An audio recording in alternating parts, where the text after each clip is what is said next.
ہم سب بھائیوں اور والد صاحب کا کاروبار ایک ہی ہے، مگر والد صاحب زکوٰۃ حساب کر کے نہیں نکالتے، اپنی طرف سے اخپل طریقے سے نکالتے ہیں اور ہماری بات بھی نہیں سنتے۔ کیا اس کا گناہ ہمیں بھی ہوگا؟ اس کی وضاحت کر دیں۔ جب والد صاحب اور بھائیوں کا ایک ہی کاروبار ہے تو وہ ٹوٹل والد صاحب ہی کا ہے۔ اس خوش فہمی میں ہرگز نہ رہیں کہ وہ آپ کا بھی ہے۔ اللہ نہ کرے ابا کا انتقال ہو گیا تو بہنوں کا پورا اس میں سے حصہ نکلے گا۔ یہ خوب اچھی طرح کھوپڑی میں بٹھا لے ہوئے بات۔ آج یہ ہوتا ہے، میں بار بار یہ مسئلہ بتا چکا ہوں لیکن کھوپڑی میں بیٹھ نہیں رہا لوگوں کے۔ ابا کا بزنس تھا، دکان تھی چھوٹی سی گٹکے کی، آپ نے اس کو ترقی دے کر ایک بہت بڑا شاپنگ ہال بنا دیا اور لاکھوں کروڑوں کا بزنس بنا دیا۔ تو ابا کے مرنے کے بعد آپ کو ثواب کے علاوہ کچھ بھی بولو نہیں ملے گا۔ ہاں وہ سارا، کیونکہ اس میں آپ ابا کے معاون اور مددگار ہیں، اور معاون اور مددگار کو ایگریمنٹ کے بغیر صرف ثواب ملتا ہے۔ اور ایگریمنٹ بھی وہ ہوگا جو کیا مطلب ایگریمنٹ یہ کر سکتے ہو آپ کہ ابا میں جو آپ کی دکان میں اتنی محنت کر رہا ہوں تو بزنس میں یا تو مجھے شریک کرو، اتنے % بزنس کا مجھے مالک بناؤ۔ بات آ رہی ہے سمجھ میں؟ مجھے مالکانہ حقوق دو، یا پھر میری الگ سے تنخواہ رکھو اس میں۔ تو یہ دو کام آپ کو کرنے پڑیں گے، ورنہ ابا کے بعد یہ پورا تقسیم ہوگا۔ تو آپ کو یہ نہیں ہوگا کہ میں نے اتنی محنت کی ہے تو بیٹھ کے پیڑے کھاتا تھا، اس کو تو میں 3 دفعہ میرے پاس کیس آتے ہیں نا کہ ہم تو اس کو سمجھا رہے تھے، یہ تو کمبخت اٹھتا نہیں تھا ابا کی فیکٹری میں، آج تک یہ کیل بھی جا کے اس کمبخت نہیں ٹھوکی، اب وراثت لینے کھڑا ہوا ہے۔ وراثت تو میں کہتا ہوں وہ تو صحیح ہے، ابا کا بیٹا تو ہے نا، یہ جب بیٹا ہے تو وراثت تو ملے گی، چاہے کیل ٹھوکی ہو یا نہیں ٹھوکی ہو۔ کیل ٹھوکنے اور نہ ٹھوکنے کا وراثت سے کوئی تعلق نہیں ہے، پوری وراثت ملے گی۔ تو کہہ رہے ہم نے جو اتنی محنت کی، لوگوں کا پھر سوال ہوتا ہے ہم نے جو دن رات ایک کر دیے فیکٹری کو آسمان تک پہنچانے میں تو ہمیں کیا ملے گا؟ میں فوراً کہتا ہوں آپ کو ثواب ملے گا، ثواب کے علاوہ آپ کو کچھ بھی نہیں ملے گا۔ تو پیسے ملتے ہیں یا تو شرکت کی بیس پہ کہ آپ کا بھی حصہ اس میں شیئر ہو آپ کا، اس کے علاوہ نہیں ملتے پیسے، سمجھتے ہو؟ اچھا ایک بہت اہم، یہ اس میں خاص طور پہ ان کو بولیں کلپ بنائیں، یہ بہت بڑا مسئلہ ہے، بہت پھڈے ہو رہے ہیں اس پہ۔ باپ بہت دفعہ یہ کرتا ہے، اس پہ لازمی کلپ والا کدھر بیٹھا ہوا ہے؟ جہاں بھی ہے بہرحال، یہ بہت امپورٹنٹ کلپ ہے، اس کو بہت زیادہ پھیلانا ہے کیونکہ یہ بہت پھڈے ہو رہے ہیں گھروں کے اندر۔ ابا یہ کرتے ہیں کہ زندگی میں، بھائی موبائل نہ کھولیں، زندگی میں کسی بچے کو یہ کہہ کر وراثت سے دستبردار کر دیتے ہیں کہ تم یہ دکان لے لو یا یہ فلیٹ لے لو اور اسٹیمپ پیپر پہ لکھ کے دے دو کہ اب میرے مرنے کے بعد تمہارا میری وراثت میں کوئی حصہ بولو نہیں ہوگا۔ یہ دکان آج سے تمہاری ہوئی یا اتنے پیسے تمہارے ہوئے، یہ تمہیں ہینڈ اوور کیا میں نے، اور اب تمہارا میرے سے ایگریمنٹ اور دوسرے بھائیوں سے ایگریمنٹ ہے، سب کے سگنیچر ہو گئے کہ اب اس بھائی کا، کیونکہ ہم نے زندگی میں اس کو اس کا حصہ دے دیا ہے، اب مرنے کے بعد یہ حصہ لینے کا مجاز نہیں ہے۔ تو جب یہ کام ہو جاتا ہے، ابا کا انتقال ہو جاتا ہے، تو جب کسی بھی دارالافتاء سے فتویٰ لیا جاتا ہے تو فتوے میں لکھا ہوتا ہے اس کا بالکل اتنا ہی حصہ دوبارہ سے ہوگا جتنا دوسرے بھائیوں کا حصہ ہے۔ پھر لوگ کہتے ہیں یار یہ کیا ہو رہا ہے، پھر میرے پاس لا کے اسٹیمپ پیپر دکھا رہے ہوتے ہیں کہ بھائی اس نے تو خود لکھا تھا کہ میں وراثت مرنے کے بعد حصہ نہیں لوں گا، اب یہ کس بیس پہ مانگ رہا ہے؟ ہم کہتے ہیں اس کا پورا حق ہے مانگنے کا۔ نہیں آ رہی بات میرا خیال ہے، کیونکہ زندگی میں وراثت معاف کرنے سے معاف نہیں ہوتی۔ وجہ اس کی ہے کہ جو حق ابھی تک بنا ہی نہیں ہے، پہلے سے اس سے دستبرداری ہو ہی نہیں سکتی۔ اس کی مثال ایسے ہے، آپ لیاری سے آتے ہیں نا، ماشاءاللہ بیل قبول صاحب آئے تھے، وہ کوئی بیان رکھوا رہے تھے لیاری میں، میرے پاس نمبر مس ہو گیا ہے، رابطہ ہے آپ کا ان سے؟ ایسا نہ وہ فون کر رہے ہوں، میں فون نہیں اٹھاتا نا، مجھے نون نمبر کا میں نمبر سیو کرنا، تو آپ ذرا رابطہ کریں، ٹھیک ہے؟ تو اچھا ہوا یاد، لیاری سے یاد آیا مجھے۔ تو کیا کہہ رہا تھا میں؟ ہاں وراثت کا بتا رہا تھا کہ نہیں، وراثت میں کیا بتا رہا تھا، پہلے سے اگر آپ نے حصہ الگ کر دیا، ہاں میں یہ مثال دے رہا تھا کہ یہ ان پر آیا تھا، میں اصل میں تو اس چکر میں آیا تھا کہ یہ لیاری سے آتے ہیں ماشاءاللہ، میں نے ان سے کہا کہ آج کے بعد اگر آپ مجھ سے قرضہ لیں گے یا فیوچر میں آپ مجھ سے کوئی قرضہ لیں گے نہیں اور آسان کر کے بتاتا ہوں کہ میں نے آپ کو 1,00,000 روپے معاف کر دیے. یہ کہیں بھائی میں نے آپ سے 1,00,000 لیے ہی نہیں تو معاف کیوں کیے, کچھ معاف کیسے کر دیے؟ میں کہتا ہوں ابھی لیے نہیں لیکن ہو سکتا ہے کبھی لے لو, ہو سکتا ہے کبھی لے لو. اب اتفاق ہوا کہ ایک دن انہوں نے لے لی 1,00,000 روپے. اب میں گیا بھائی میرے 1,00,000 روپے واپس کر. انہوں نے کہا آپ نے پہلے کہا تھا کہ 1,00,000 میں نے کیا کر دیے, معاف کر دیے. تو یہ ان کی بات شریعت نہیں سنتی, اس لیے کہ معاف وہ حق کیا جاتا ہے جو ثابت ہو چکا ہو. جب یہ 1,00,000 روپے لیں گے, ان پر 1,00,000 واجب ہو جائیں گے, ان کے ذمے ہو جائیں گے, پھر مجھے یہ حق حاصل ہے کہ میں چاہوں تو لوں, چاہوں تو معاف کر دوں. ایک چیز ابھی ہوئی نہیں ہے تو پہلے سے معافی نہیں ہوتی. آپ نے اناؤنسمنٹ کر دی آج کے بعد کوئی بھی مجھ سے کوئی بھی چیز خریدے گا تو جتنے کی بھی خریدے گا میں نے پہلے سے پیمنٹ معاف کر دی ہے, تو یہ معاف نہیں ہوتی. اس لیے کہ جب آپ اس کو ایک چیز بیچیں گے تو اس کے ذمے قرض آئے گا, دین آئے گا. جب حق آئے گا اس آنے کے بعد آپ معاف کریں گے تو معاف ہوگا, آنے سے پہلے معاف نہیں ہوتا. تبھی میں یہ جو دوسری شادی کرتے ہیں نا, ان میں ایک گڑبڑ یہ بھی ہوتی ہے, یہ کیا کرتے ہیں کہ پہلے سے بیوی سے حقوق معاف کروا لیتے ہیں. کیا کروا لیتے ہیں؟ بولو نا, حقوق معاف.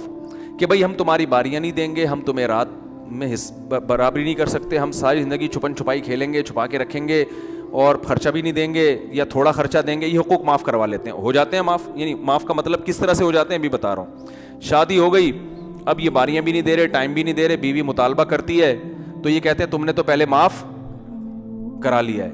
تو معاف ہوا نہیں ہے, یاد رکھو, کیونکہ ایک حق ابھی آیا نہیں ہے تو معاف کہاں سے ہو گیا؟ نہیں آ رہی میرا خیال ہے بات سمجھ میں. کیونکہ جب آپ ایک بیوی کے پاس جاؤ گے تو پھر آپ پر واجب ہوگا کہ دوسری بیوی کے پاس رات گزارو. یہ واجب ہوگا تو اس کے بعد وہ معاف کرے گی تو معافی ہوگی, اور وہی رات معاف ہوگی, اگلی والی پھر بھی معاف نہیں ہوگی.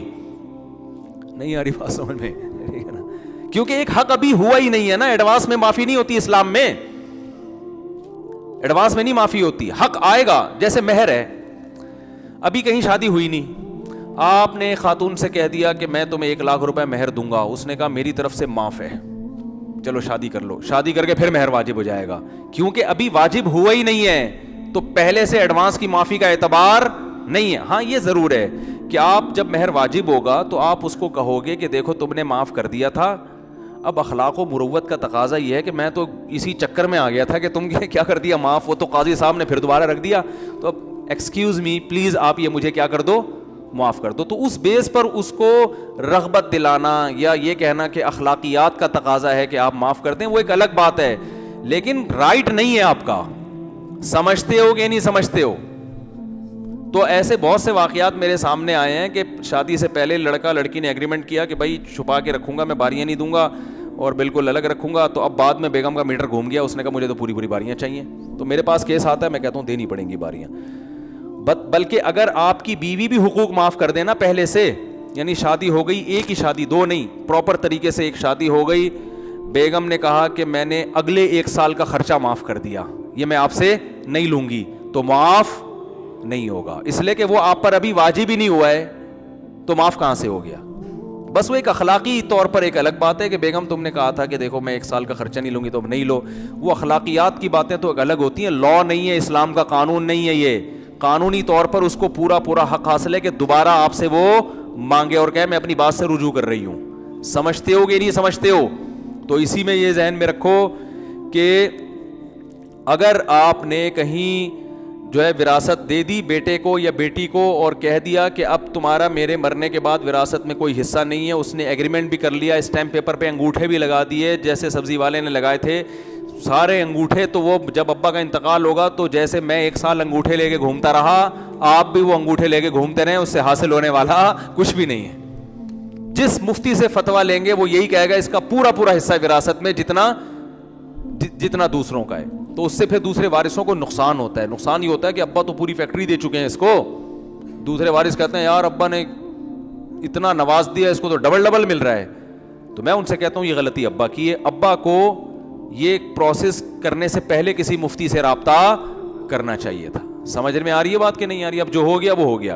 ہاں ہم اخلاقی طور پر اس کو کہتے ہیں کہ گھننے بن کے تم نے اس وقت تو اسٹیمپ پیپر پہ سائن کر دیے تھے, تو اب اخلاقیات کی باتیں کچھ اور ہوتی ہیں. تمہیں اتنا کچھ مل گیا ہے تو چھوڑو یار, خونی رشتہ ہے بھائیوں کا بہنوں کا, تم اپنے حق سے دستبردار ہو جاؤ. میں ایسے لوگوں کو یہی سمجھاتا ہوں, تمہیں مل گیا نا, چلو غلطی سے ملا لیکن مل تو گیا نا. اب خونی رشتہ ہے, کیا لا اور قانون کے پیچھے چلو گے تو ٹھیک ہے, قانون تمہیں سپورٹ کرے گا, لیکن اخلاقیات اور رشتہ داری بھی کوئی چیز بولو نا ہوتی ہے. تو میں ان سے خود کہتا ہوں کہ چھوڑ دو یار اپنا حصہ. میں ان کو بتاتا ہوں بھائی میں آپ کی جگہ ہوتا تو شاید چھوڑ دیتا, کہ یار جب تمہیں مل گئی, اتنی بڑی فیکٹری مل گئی, طارق روڈ کی دکان مل گئی, تمہیں فلیٹ مل گیا, تو اپنا حصہ خود اپنی خوشی سے دوسروں کو دے دو کہ یار میرے ابا نے مجھے دے دیا تھا. لیکن قانونی حق بہرحال حاصل ہے. تو اس لیے کہ وراثت ایسا حق ہے جو مرنے کے بعد لازم ہوتا ہے. باپ کی زندگی میں وارثوں کا کوئی حق باپ کی جائیداد میں نہیں ہے ہی نہیں, تو معاف کہاں سے ہو گیا؟ سمجھ میں نہیں آ رہی بات؟ اب اس کا ایک تدبیر بتاتا ہوں, اگر یہ اس کی ضرورت پیش آ جائے تو کرنا کیا چاہیے پھر. بعض دفعہ یہ ہوتا ہے کہ ایک پخروٹی ہوتا ہے, وہ کباب میں ہڈی بنا ہوتا ہے, سب چاہ رہے ہوتے ہیں ابا اس کو زندگی میں کیا کر دو, الگ کر دو, یہ بعد میں ٹینشن بنے گا یہ بندہ ہمارے لیے, اس کو کاروبار سے نکالو, سب چیزوں نکال کے اس کو ابھی سے الگ کر دو. تو اس کا ایک تدبیر یہ ہے کہ باپ یہ دیکھے کہ بھائی میری ٹوٹل جائیداد کتنی ہے, اگر آج میں اللہ نہ کرے مر جاتا ہوں تو کس وارث کے حصے میں کتنے پیسے آ رہے ہیں. اگر آج میری انتقال ہو جاتا ہے تو کس وارث کے حصے میں کتنے پیسے آ رہے ہیں. مثال کے طور پر باپ نے سب کو بلایا, بٹھایا, بیٹوں کو, بیٹیوں کو, بیگم کو, سب کو بٹھایا, بولا بھائی ابھی تو کوئی حصہ نہیں ہے کسی کا, نہ 8 لوگ کہتے ہیں نا اپنی زندگی میں اس کا حصہ دے دیا تو زندگی میں حصہ ہے ہی نہیں. یہی وجہ ہے کہ باپ جب زندگی میں وراثت تقسیم کرے گا تو 2 اور 1 کے تناسب سے نہیں بلکہ برابر برابر, کیونکہ وہ وراثت نہیں ہے بلکہ وہ گفٹ ہے. اور گفٹ میں, تحفے میں اصول یہ ہے کہ بیٹے اور بیٹی میں فرق کرنا ٹھیک نہیں ہے. بیٹی کو آپ 2 لاکھ دے رہے ہیں, بیٹی کو 1 لاکھ دے رہے ہیں, یہ غلط ہے. اس لیے کہ جب آپ گفٹ دے رہے ہیں تو جتنا گفٹ بیٹی کا ہے بیٹے کا ہے, بیٹی کا بھی اتنا ہی ہے. کیا ہو گیا یار؟ دیکھو باپ جب روٹی کھلاتا ہے تو ایسا ہوتا ہے کہ بیٹے کو 2 روٹی کھلائے گا, بیٹی کو 1 روٹی کھلائے گا کہ تم بیٹی ہو, ہے یہ جائز ہے باپ کے لیے؟ ظلم ہے یا نہیں ہے؟ بیٹے کو 2 آئس کریم کھلا رہا ہے, بیٹی کو کیا کھلا رہا ہے؟ 1 آئس کریم. ناشتے میں بیٹی عید پہ جو ہے نا بیٹے کو 2 جوڑے لے کے دے گا, بیٹی کو 1 جوڑے. یہ تو فرق ہو گیا نا. تو یہ فرق اسلام میں جائز ہے؟ ارے اولاد میں برابری کا حکم ہے نا. کیا ہو گیا یار, ایک تو پتہ نہیں کیا مرجھائے تو صبح 4 بجے آپ لوگ کو سب کو اٹھاؤں گا میں. تو بولو ذرا جان لگا کے بولو, نہیں ہے ایسے بولو, مجھے مزہ تو آئے بات کرنے میں. دیکھو اگر بقرعید عید پہ آپ اپنے بیٹے کے لیے 2 جوڑے سلواتے ہو عید کے, اور بیٹی کے لیے 1 جوڑا, تو یہ ظلم ہے یا نہیں ہے؟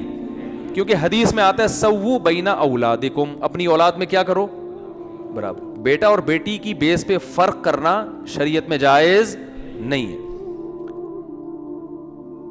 یہ فرق نہیں ہے اسلام. مرنے کے بعد اللہ نے وراثت میں فرق رکھا, اس میں بہت ساری حکمتیں ہیں, وہ ایک الگ ٹاپک ہے. زندگی میں باپ کو یہ اجازت نہیں ہے. ہاں ضرورت کی بیس پہ فرق کیا جا سکتا ہے. بیٹی کو بعض دفعہ ضرورت زیادہ ہے, اس بیس پہ اس کو دے دیا, اس لیے نہیں کہ بیٹی ہے بلکہ اس کو ضرورت زیادہ ہے. تو جیسے بیٹی کو اگر ضرورت زیادہ ہے, اس بیس پہ اس کو زیادہ دیا جا سکتا ہے, تو بعض دفعہ بیٹے کو ضرورت زیادہ ہوتی ہے تو اس بیس پہ بھی اس کو دیا جا سکتا ہے. مثال کے طور پر ایک بیٹا معذور ہے, باپ کو پتا ہے بھائی یہ نہیں کما سکتا, یہ نہیں, تو میں طارق روڈ کی پوری دکان اس کو دے رہا ہوں تاکہ زندگی بھر یہ بیٹھ کے کرایہ کھائے. اب دوسرے بیٹوں کو نہیں دے رہا دکان, وجہ کیا بھائی تمہاری تو دونوں ٹانگیں سلامت ہیں, یہ تو میرے بعد رل جائے گا. تو یہ جو اس کو دکان دی جا رہی ہے طارق روڈ کی, یہ بیٹا ہونے کی بیس پہ نہیں بلکہ معذور ہونے کی. تو کوئی ضرورت, اس لیے فقہاء نے یہاں بھی لکھا ہے خدمت کی بیس پہ بھی کسی کو زیادہ دے سکتے ہیں. یہ زندگی کی بات ہو رہی ہے, مرنے کے بعد تو وصیت جائز نہیں ہے وارثوں کے لیے. باپ زندگی میں یہ وصیت نہیں کر سکتا کہ میرے مرنے کے بعد اس کو یہ والی دکان دے دینا, اس کو یہ والی دے دینا. یہ وارثوں کے لیے یہ وصیت کالعدم ہے شریعت میں. جو اللہ نے حصے متعین کیے وہی ملیں گے ان کو. ابا کی رائے اس میں نہیں چلے گی, نہ ابا کی خواہش چلے گی. لوگ آ رہے ہوتے ہیں کہ میری اماں کی خواہش تھی کہ یہ جو ہے نا یہ فلیٹ میری منجلی بیٹی کو ملے, تو میں کہتا ہوں بس وہ خواہشات لے کے دنیا سے چلی گئی ہیں. وہ اسٹیمپ پیپر پہ لکھ کے بھی جاتی تو نہیں ملتا. یہ وصیت حدیث میں آتا ہے وارثوں کے لیے وصیت جائز ہی نہیں ہے, کالعدم ہے, اس کی کوئی حیثیت نہیں ہے. وہ اللہ نے حصے جو متعین کیے وہی ملیں گے, چاہے وہ بیٹے نے خدمت کی ہو یا 1 نمبر کا بدماش بیٹا ہوگا اس کو بھی اتنی ہی وراثت ملے گی جتنی 1 نمبر کے خدمت گزار کو ملے گی. لیکن زندگی میں باپ جو وراثت دیتا ہے وہ وراثت نہیں ہوتی بلکہ وہ کیا ہوتی ہے, گفٹ. اس پہ گفٹ کے حکام ہے. تو گفٹ میں اصل حکم یہ ہے کہ اولاد میں برابری کی جائے. ہاں خدمت کی بیس پہ کسی کو زیادہ دیا جا سکتا ہے, یہ بہت خدمت گزار ہے, اس نے میری بڑی خدمت کی ہے, چل بیٹا یہ تو کچھ پیسے, تو 3 پراٹھے وہاں سے کھا لینا, ٹھیک ہے نا, یہ زیادہ دیا جا سکتا ہے. یا معذور ہونے کی یعنی ضرورت کی بیس پہ, دینداری کی بیس پہ بھی دیا جا سکتا ہے. ایک شرابی کبابی ہے, ایک چلے 4 مہینے میں چلا رہتا ہے, تو آپ کو پتہ ہے یار اس کو زیادہ دوں گا تو یہ آخرت میں ذخیرہ بنائے گا, اس کم وقت کو دوں گا یہ پان گٹکے میں اڑا دے گا, تو دینداری کی بیس پہ بھی زیادہ دیے. یعنی اس میں اولاد کے ساتھ خامخواہ کی برتری نہیں ہو رہی بلکہ کسی بیس پہ ہو رہی ہے. تو اس میں بیٹی کو بھی زیادہ دیا جا سکتا ہے اور بیٹے کو بھی. بیٹی غریب گھرانے میں چلی گئی, شوہر اس کا بہت غریب ہے, کھانے کو روٹی نہیں ہے, گزارا نہیں ہو رہا, تو باپ نے اس کو تھوڑا زیادہ دے دیا کہ بھائی یہ بیٹے تو میرے اسٹیبل ہیں, یہ بیچاری غریب ہے تو اس کو. تو یہ زندگی میں جس کو وراثت کہا جاتا ہے وہ وراثت نہیں ہوتی, وہ کیا ہوتا ہے, گفٹ ہوتی ہے. خوب اچھی طرح کھوپڑی میں بٹھا لیں یہ. اب میں اپنی بات کی طرف آتا ہوں کہ اصل حکم کیا ہے کہ جیسے جب بھی آپ زندگی میں وراثت تقسیم کریں گے تو اس میں آپ کیا کریں گے, برابری. بیٹا اور بیٹی میں فرق ٹھیک نہیں ہے. تو اب یہ نہیں ہوگا کہ 2 لاکھ روپے بیٹے کو ملیں گے اور 1 لاکھ روپے بیٹی کو. لوگ یہ گڑبڑ کر رہے ہوتے ہیں زندگی میں, کیونکہ بیٹے سے کہتے ہیں تمہارا حصہ ہم نے مفتیوں سے معلوم کروائے 2 لاکھ بنتا ہے, اور بیٹی کا 1 لاکھ بنتا ہے, یہ 2 لاکھ پکڑو پتلی گلی سے نکلو, اور بیٹی کو پکڑا 1 لاکھ پتلی گلی سے نکلو, ہم نے وراثت جلدی دے دی ہے.